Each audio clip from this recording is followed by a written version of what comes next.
ചോദ്യപേപ്പർ വീണ്ടും ചോർന്നിരിക്കുന്നു എന്നതാണ്. ഇന്ന് നടന്ന 10ാം തരം രസതന്ത്ര പരീക്ഷയുടെ ചോദ്യപേപ്പറും ചോർന്നതായാണ് ആരോപണം ഉന്നയിക്കുന്നത്. KSU ആണ് ഇപ്പോൾ ആരോപണം ഉന്നയിച്ച് രംഗത്തെത്തിയിരിക്കുന്നത്. ആകെ 40 മാർക്കിന്റെ ചോദ്യങ്ങളിൽ 32 മാർക്കിന്റെ ചോദ്യങ്ങളും ഇന്നലെ MS സൊല്യൂഷൻസ് യൂട്യൂബിൽ വന്നതായി ആരോപണമുണ്ട്. സാനിയോ മനോമിയാണ് വിശദാംശങ്ങളുമായി ചേരുന്നത്. സാനിയോ, ഒരിടവേളയ്ക്ക് ശേഷം ഇന്നലെ MS സൊല്യൂഷൻസ് വീണ്ടും യൂട്യൂബ് ലൈവും ഇത്തരത്തിൽ ചോദ്യങ്ങൾ പ്രഡിക്റ്റ് ചെയ്തുകൊണ്ടും ഒക്കെ രംഗത്തെത്തിയതാണ്. പക്ഷേ ആ ചോദ്യങ്ങൾ തന്നെയാണോ ഇന്നും രസതന്ത്ര പരീക്ഷയ്ക്ക് വന്നത്? അതായത് വിനിത, ഗുരുതര ആരോപണവുമായി KSU ഇന്നും രംഗത്തെത്തുകയാണ്. അതായത് ഇന്നലെ രസതന്ത്ര പരീക്ഷയുടെ ചോദ്യങ്ങൾ അവർ പോർഷൻസ് ആയാണ് വിശദീകരിച്ചു കൊടുത്തത്. അത് അതേപോലെ ഇന്നും ചോദിച്ചില്ല. 4 ചോദ്യങ്ങൾ മാത്രമേ അതേപടി ചോദിച്ചുള്ളൂ. പക്ഷേ അവർ കൃത്യമായി പഠിക്കണമെന്ന് പറഞ്ഞ ഭാഗങ്ങളിൽ നിന്ന് മാത്രമാണ് 32 മാർക്കിനും ചോദ്യങ്ങൾ ചോദിച്ചത് എന്നുള്ള ഗുരുതരമായ ആരോപണമാണ്. അതേസമയം പോലീസും വിദ്യാഭ്യാസ വകുപ്പടക്കവും ഈ അന്വേഷണം ഗൗരവതരമായി നടക്കുന്നു എന്ന് പറയുമ്പോഴാണ് എല്ലാ സംവിധാനങ്ങളെയും വെല്ലുവിളിച്ചുകൊണ്ട് ഇത്തരത്തിലൊരു ചോദ്യപേപ്പർ വീണ്ടും ചോരുന്ന തരത്തിലേക്ക് കാര്യങ്ങൾ പോകുന്നത്. എനിക്കിപ്പോൾ KSU ജില്ലാ പ്രസിഡന്റ് VT സൂരജ് ഉണ്ട്.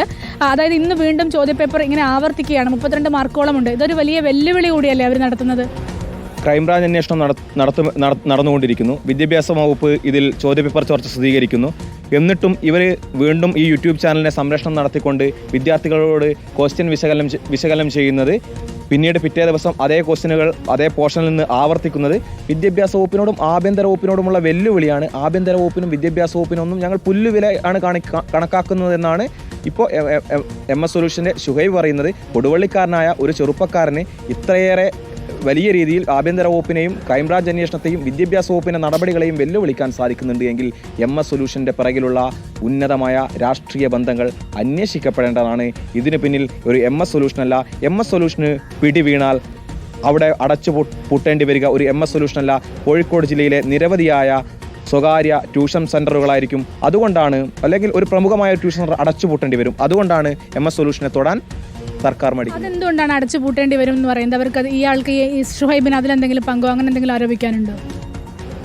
MS സൊല്യൂഷനിലെ ഷുഹൈബ് വിവിധ സ്ഥാപനങ്ങളിൽ വില പറഞ്ഞുകൊണ്ട് അവർക്ക് വേണ്ടി പ്രവർത്തിക്കുകയും അല്ലെങ്കിൽ തങ്ങളുടെ സ്ഥാപനങ്ങൾക്ക് തട്ടുകേടുണ്ടാക്കുന്ന രീതിയിൽ പ്രവർത്തിക്കരുത് എന്ന് ഷുഹൈബിനോട് ആവശ്യപ്പെട്ട് ഷുഹൈബിന് പണം നൽകിയ ഇടപാടുകളുണ്ട്. ഈ ഷുഹൈബ് ഈ ചോദ്യപേപ്പറുകളൊക്കെ പലർക്കും നൽകിയിട്ടുണ്ട്. അതിൽ ഇത്തരം സ്ഥാപനങ്ങളുണ്ട്. അപ്പോൾ ഈ ഇത്തരം സ്ഥാപനങ്ങൾ പിടിവീഴും. അതായത് പോലീസ് ഈ അന്വേഷണത്തിൽ വിട്ടുവീഴ്ച ചെയ്യുന്നു എന്നൊരു ആരോപണം കൂടി നിങ്ങൾക്കുണ്ടോ? അതായത് പോലീസ്, ക്രൈംബ്രാഞ്ച്, വിദ്യാഭ്യാസ മന്ത്രി ക്വസ്റ്റ്യൻ പേപ്പർ ചോർച്ച സ്ഥിരീകരിച്ചു. എന്നിട്ടും പ്രാഥമിക അന്വേഷണമാണ് ക്രൈംബ്രാഞ്ച് നടത്തിക്കൊണ്ടിരിക്കുന്നത്. ഇതിൽ പ്രാഥമിക അന്വേഷണമല്ല നടത്തേണ്ടത്. ഇതിൽ നടത്തേണ്ടത് FIR ഇട്ടുകൊണ്ട് അന്വേഷണം നടത്തി എത്രയും പെട്ടെന്ന് കുറ്റവാളികളെ പിടിച്ച് പുറത്തു കൊണ്ടുവരണം. ഇത് കേരളത്തിൻ്റെ പൊതുവിദ്യാഭ്യാസ മേഖലയിലുള്ള വലിയ വെല്ലുവിളികളാണ്. ഒന്ന്, ഷുഹൈബ് ഈ യൂട്യൂബ് ചാനലിലൂടെ പറയുന്നത്, ഒന്ന് അശ്ലീല കണ്ടന്റ് ഉണ്ട്, 2 റിലീഫ് ഫണ്ട് വരെ ആവശ്യപ്പെട്ടിട്ടുണ്ട്. ഇതിനൊന്നും നിയന്ത്രിക്കാൻ ഈ സർക്കാരിന് സാധിക്കുന്നതെങ്കിൽ ഈ സർക്കാരിൻ്റെയും വിദ്യാഭ്യാസ വകുപ്പും എന്ത് പണിയാണ് എടുക്കുന്നത്? അത് ഒരു പ്രധാനപ്പെട്ട കാര്യമാണ്. അതായത് ഇന്നലെ സാനിയോ, ഇന്നിപ്പോൾ DD നൽകിയ മൊഴിയിലും ഈ യൂട്യൂബ് ചാനലുകളെ സംശയമുണ്ട് എന്നതാണല്ലോ പറയുന്നത്. അത്തരത്തിൽ വിദ്യാഭ്യാസ വകുപ്പിലെ ഉദ്യോഗസ്ഥർ തന്നെ അത്തരം സംശയം ഉയർത്തുമ്പോഴാണ് വീണ്ടും MS സൊല്യൂഷൻസ് ഇത്തരത്തിൽ ക്വസ്റ്റ്യൻ പേപ്പർ പുറത്തുവിടുന്നതും അതുതന്നെ പരീക്ഷയ്ക്ക് വരുന്നതും. അതായത് യഥാർത്ഥത്തിൽ സർക്കാർ സംവിധാനങ്ങളെയൊക്കെ വെല്ലുവിളിച്ചുകൊണ്ടാണ് അയാൾ ഇപ്പോഴും മുന്നോട്ട് പോകുന്നത്. അതാണ് ഞാൻ പറഞ്ഞു വന്നത് വിനിത. അതായത് യാതൊരു പേടിയുമില്ലാതെ ആരൊക്കെയോ സംരക്ഷകരായി ഉണ്ട് എന്നുള്ളതിൻ്റെ കൃത്യമായ സൂചനകൾ കൂടിയാണ് ഇവിടെ കിട്ടുന്നത് എന്നുള്ളതിൽ യാതൊരു സംശയവുമില്ല. കാരണം വലിയ അന്വേഷണം നടക്കുന്നു. ക്രൈംബ്രാഞ്ച് SP-ക്ക് അന്വേഷണ ചുമതലയുണ്ട്. DYSP നേരിട്ട് അന്വേഷിക്കുന്നു. ഈ ഒരു അന്വേഷണം നടക്കുമ്പോൾ പോലും ഒരു പേടിയുമില്ലാതെ ഇന്നലെ വീണ്ടും ചോദ്യപേപ്പർ വിശകലനവുമായി അവർ രംഗത്തെത്തുകയാണ്.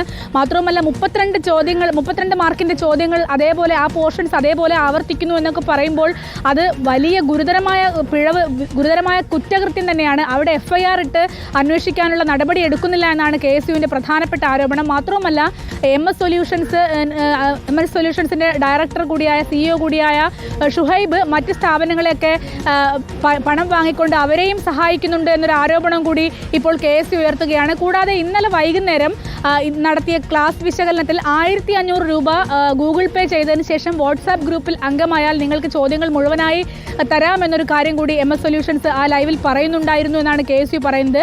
അങ്ങനെയെങ്കിൽ ഈ ലൈവ് കണ്ട ലക്ഷക്കണക്കിന് വിദ്യാർത്ഥികളിൽ നിന്ന് കുറേ പേരെങ്കിലും ഈ പണം കൊടുത്ത് വാട്സാപ്പ് ഗ്രൂപ്പിൽ ചേർന്നിട്ടുണ്ടാകും.